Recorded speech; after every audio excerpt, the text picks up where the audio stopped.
Thousands of years ago, a hidden path connected civilizations across the continent.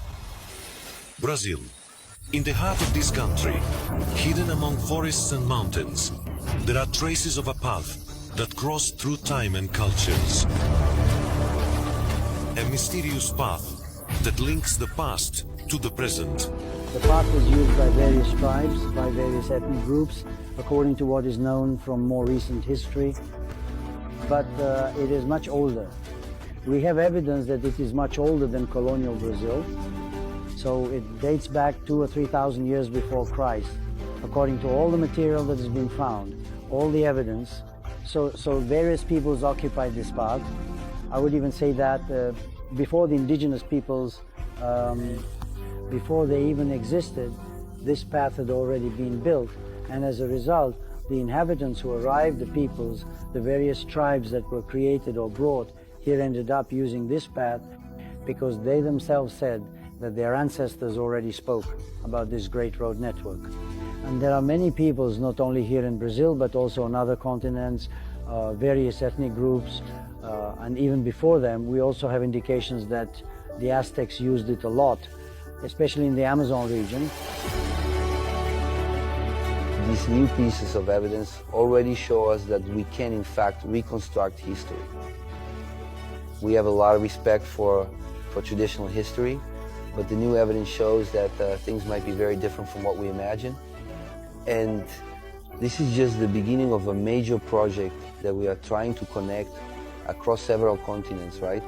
And we're starting with Brazil because we believe that everything began in Brazil. I would say that Peabiru is the key to the knowledge humanity needs. It's the missing link between man and creation, so to speak.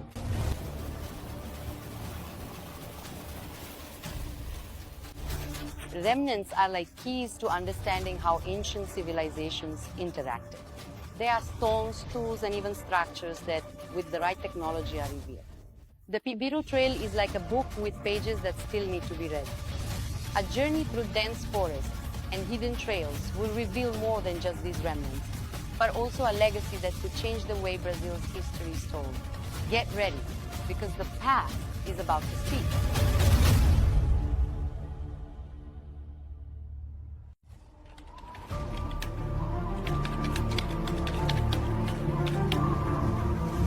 In the field, our research team searches for places where the Peabiru Trail is still preserved. The traces found along the route reveal an impressive construction for its time. In some sections, such as in Santa Catarina, the ancient builders used large, perfectly aligned stones to create stairways built with precision, without the use of any modern technology. In regions such as the Serra do Mar and the Santa Catarina Plateau, the path is marked by enormous ditches that seem to have been shaped to create an infrastructure resistant to time and nature. These constructions were, without a doubt, works of advanced engineering that still challenge modern understanding. The trail of well-placed and aligned stones draws the attention of scholars whenever it is found. And it is this impressive engineering that makes us wonder, how were ancient peoples, in such remote places, and without the technology we have today, able to build something so enduring and sophisticated? Hikers pass through here, right? But this is in the middle of nowhere, because it's really in the middle of nothing. We don't see any stones nearby here, right, that they could have brought. So really it raises the question, doesn't it? How did those guys manage to do something like this? It's something totally out of the ordinary, right, compared to what we usually see, isn't it? A construction like this, right, And done this way, right? So really these spots we find with these stone paths are very striking. The Peabiru Trail on flat sections is just a path, and sometimes there are ditches with grass. In this part, since it's where it reaches the Atlantic Ocean here in Santa Catarina, and because it's a very steep mountain here at Monte Cristo, they built this staircase here with stones placed using their engineering of the time, which was very advanced. look at this. As you go up, look at this, how different it is. They're fitted together. It seems like it was already designed for you to place one foot and then the other. See that? Exactly, it's very precise. They're well fitted, very well crafted. I mean, it was made by human hands, a real human intervention. It's not something natural. It's real evidence of one of the branches of the Peabiru Trail, and it's well preserved. You can see it's still here. fits together well, it's very refined. And where it gets narrow, they had that awareness. Even today, there are stairs made like this for small spaces. People who have mezzanines use engineering that's very similar to this. This here is really impressive. Honestly, we hadn't seen this kind of formation on any other trail yet.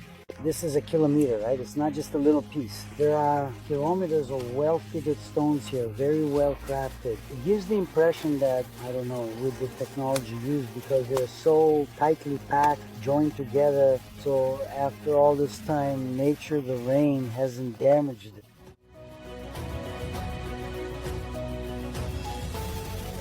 Records of what was found on the trails are brought in for analysis by specialists. Each clue is studied in an effort to understand the patterns of those who built a road that crosses the country and is still shrouded in secrets and mysteries to this day. Usually these paths are used over time by various different populations. And we always end up with some confusion, let's put it that way, among various scholars. While some will say that this path was made by the Spanish, others will say it was made by indigenous people, and others will claim it was the Portuguese. There is always a debate about this.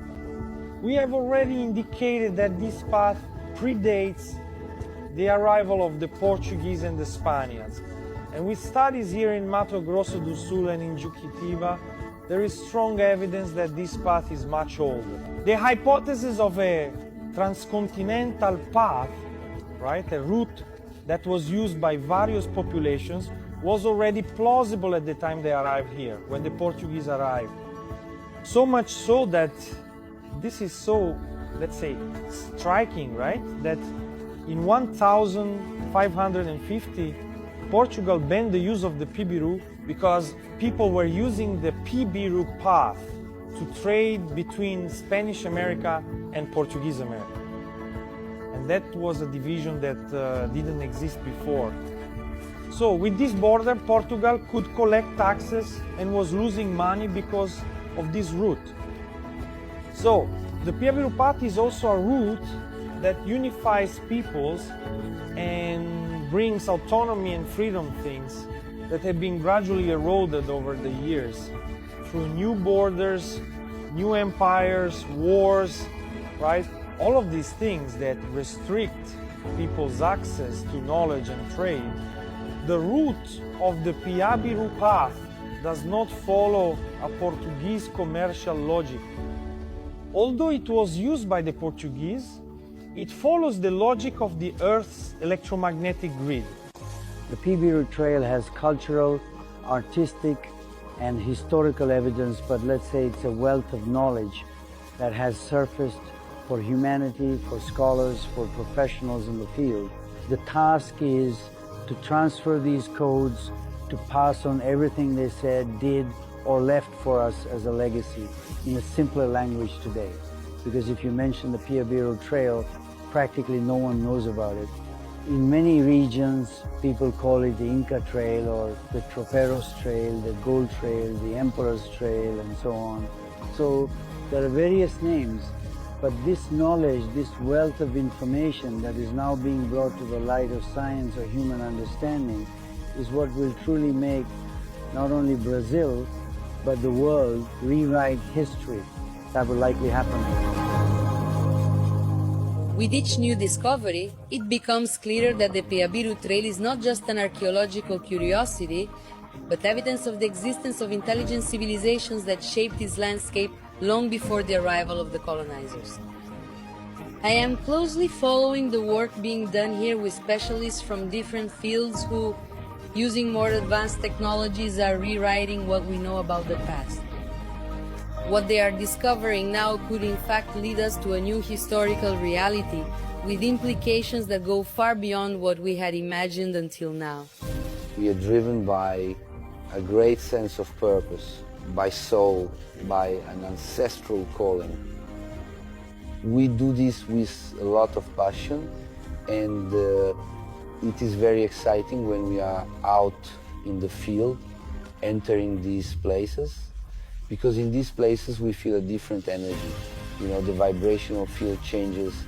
It is clearly felt in the body and in many other ways. So yes, these places do have a lot of energy, especially because many of the places we explore, where there are monuments made of stone, what we call megaliths, located in energetic spots on lines and tropics. It goes far beyond just a simple path that ancient peoples used to walk.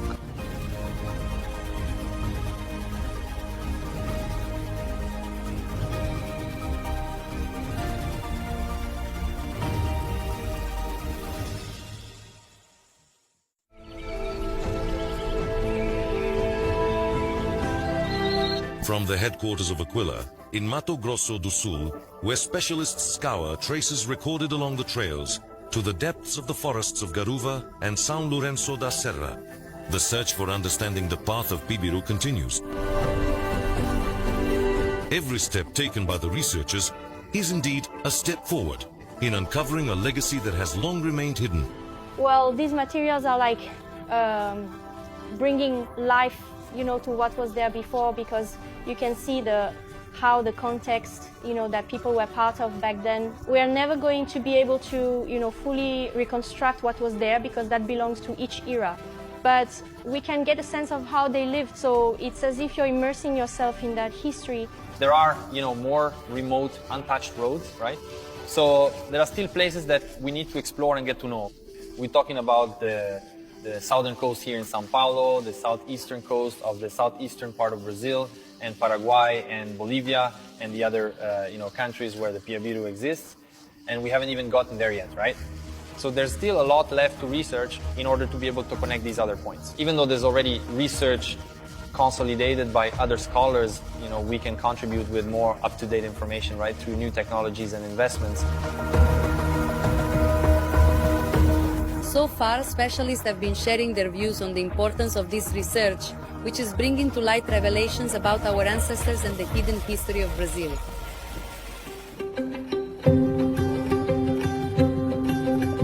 But for some researchers, this story isn't just an academic study, it's personal. Mr. Henrique grew up surrounded by these narratives. For him, the Peabiru Trail is more than a scientific discovery. It's a life story that needs to be officially recognized. My mother lived here in this region, and she grew up, she started to research these trails here, which she thought were the Jesuit trails. Why the Jesuit trail? Oh, it was the treasure trail. And then she started to analyze and saw that the Jesuits passed through here. Then I started to ask, Mom, but the Jesuits didn't build according to what we learned in school.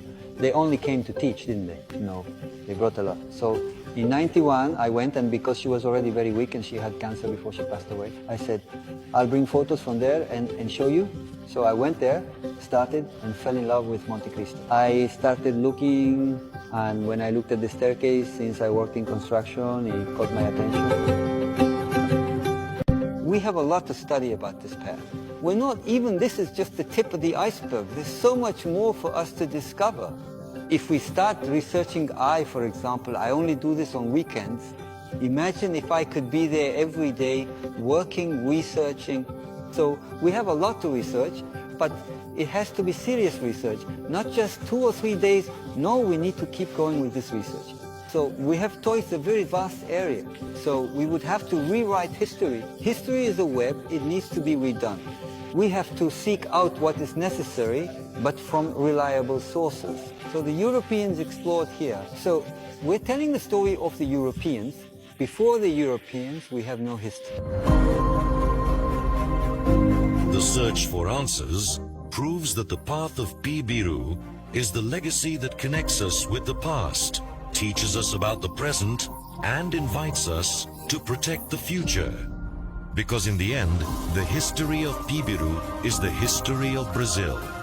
Regarding the history of Peabiru, today we can say that it is very sad to know that only this account that we know, made told by the Jesuits or colonizers of Brazil, is what people have access to. Researchers really could have delved into a more distant past, not just focused on more recent studies, to discover the true origin of Peabiru, the real use of this path, and above all, the scientific study that this adds to our modernity today. So it will be very important. And it really is a shame that the studies have taken 500 or 600 years to only now start coming to light in a more significant way.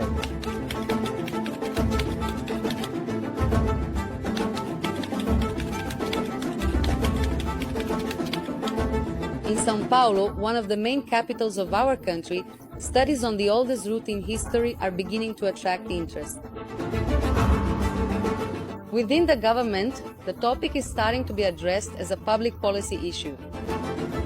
The Peabiru Trail is a historical landmark, not just for São Paulo, but also for all the states that are part of this route. So from it, we have heritage sites, routes, and trails that are thousands of years old, and they preserve a certain historical richness that we are able to share through these initiatives, through this working group that has been discussing this topic. We have gathered studies, research projects, routes and mappings from all over the state that researchers have already carried out. There are books published on the subject. So the idea is to bring this discussion to light, to strengthen the Peabiru Trail, and to turn it into a valuable tourism product for the state and also for the country. So it has great historical importance, and we want to show this to the public and to tourists. With recognition from public authorities, especially in São Paulo, Paraná, and Santa Catarina, the Peabiru Trail becomes a symbol of appreciation for the country's rich cultural heritage. Brazil is finally awakening to the greatness of these discoveries. This has been an inspiration for us to bring these references to São Paulo as well, for us to be able to show what São Paulo has and to value and recognize a bit of this culture that is of the original peoples, more primitive. And we see that other states and countries really work on this. So we have this intention to work together with other states and to carry out a truly broad project for both tourism development and educational purposes. The Peabiru Trail is gaining this official recognition, and that's the first step to ensure that this historical legacy is preserved and understood by everyone in all the small towns that are part of this story. This energy fuel for us to feel like we belong, folks, it's a combination so that everything changes, transforms quickly, transforms in a way, how can I say, concrete, you know? We're always searching for our sense of belonging as people from Jucatiba, our pride in who we are. And what are we? We are all of that. We are part of the history of Brazil and the world. Just imagine how many international tourists, researchers will come here. Our hotels will be full, our inns too, right? Our waterfalls that are barely visited, and we have so many. All of this is going to take off. The city is going to thrive. This is fundamentally important for our tourism development. São Lourenço da Serra is part of the Atlantic Forest Gateway, where these routes now bring a new reality for tourism development to our municipality. We're not just talking about this on a regional level, we're talking on a national and even global level, considering what's being done along the entire route, and especially in São Lourenço da Serra, where this path and the Recanto do Peabiru bear this name. In other words, we are truly fortunate in this regard. When we talk about tourism, it encourages tourism, visitation, contemplative tourism, archaeological tourism, educational tourism, environmental tourism, in other words. It sets a whole mechanism in motion along this path, along this route that runs through our municipality. So yes, it plays a very important role in the development of municipal tourism. And I also believe it has regional significance, because the entire region ends up benefiting from the Peabiru trails here in São Lourenço da Serra. The importance of Peabiru is not limited to its local impact. It is starting to be seen as a landmark of global recognition. Recent research is connecting Brazil to other parts of the world, revealing that this path is not just a route used by local tribes, but a symbol of a network of cultural exchanges that spans continents. Peabiru is establishing itself as evidence of ancient civilizations that were more interconnected than previously thought. And its recognition is beginning to go beyond the borders of Brazil. It's extraordinary, isn't it, to be part of a historic change, right? to take part in a project that will change the world's view of Brazil. So when we started with this idea, we started to collect information that possibly here in Brazil, yes, in some lands that we were able to access, and in the rest of the countries of South America, we would have historical, anthropological, archaeological turnarounds, right, that would change the center of so much tourist center of, yes, historical culture. We started to use this as fuel, and this fuel turns into resources, right? Research resources, commercial resources, cultural resources. So it's extremely gratifying to be at this moment part of this blank page that we ourselves are writing. What we are discovering is just the beginning of a legacy that spans centuries. But the mystery doesn't end here. With the help of revolutionary technologies, we are only beginning to understand the true magnitude of what the Peabiru Trail represents. The future of this discovery is closer than ever, and the next phase of this journey promises to bring to light even deeper and more unexpected secrets. In the next episode, we will follow the work of specialists and researchers who use advanced technologies to reveal what is hidden beneath the forest and how these tools are changing everything we know about the Peabiru. Don't miss it. The path is only just beginning to reveal itself.